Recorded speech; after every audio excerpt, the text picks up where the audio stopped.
আসসালামু আলাইকুম।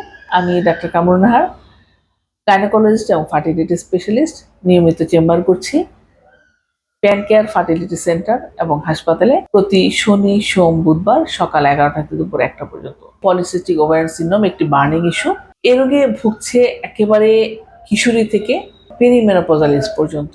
তাহলে আমরা আরেকটু জেনে নেই যে পলিসিস্টিক ওভারিয়ান ডিজিজ কি। পলিসিস্টিক ওভারিয়ান ডিজিজ হচ্ছে এরকম একটা ডিজিজ যেখানে একটি নারীর ডিম্বাশয়ে 3 বা তার অধিক সিস্ট থাকে, তার মাসিক অনিয়মিত হয়ে যায়, মুটিয়ে যায় খুব দ্রুত, ওজন বাড়তে থাকে, ঘাড় গলা কালো হয়ে যায়, মুখে ছেলেদের মতো লোম উঠতে থাকে, মাথার চুল পড়ে যেতে থাকে, একটু একটু করে মাসিক হতে তো একসময় বন্ধ হয়ে যায়।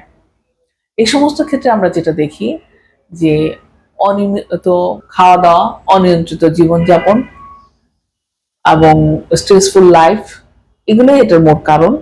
তো এখান থেকে বের হয়ে আসতে হলে যেটা আমরা বলি যে আপনি ওজন কমাবেন, কার্বোহাইড্রেট জাতীয় খাওয়া বন্ধ করেন, বাইরের যে সুগারি খাওয়াগুলো এগুলো বন্ধ করতে হবে, প্রোটিন খেতে হবে, ঠিকমতো ঘুমাতে হবে, এবং অবশ্যই ব্যায়াম করতে হবে। এখন এর চিকিৎসা যেটা, এগুলো তো বললাম, পাশাপাশি আমরা কিছু ওষুধ দিয়ে থাকি এবং একসময় যদি তাও নিয়ন্ত্রণ করা না যেতে পারে তখন আমরা কিছু ড্রাগ দিই। এর মধ্যে ম্যাটফর্মিন নামে ওষুধ দিয়ে থাকি, আরো কিছু ওষুধ দিই।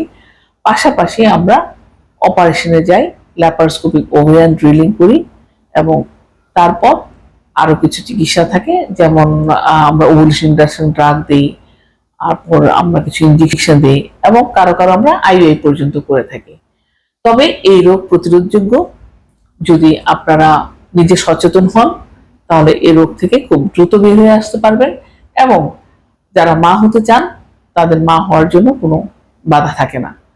এই রোগের দীর্ঘমেয়াদী সমস্যা হচ্ছে যে যখন ওজন কমছে না, মাসিক রেগুলার হচ্ছে না, বাচ্চা হচ্ছে না, তখন কিন্তু সেই মেয়েটি ডিপ্রেশনে চলে যান, প্রেশার বাড়তে থাকে, ডায়াবেটিস দেখা দিতে পারে এবং আলটিমেটলি ওভারির ক্যান্সার হতে পারে।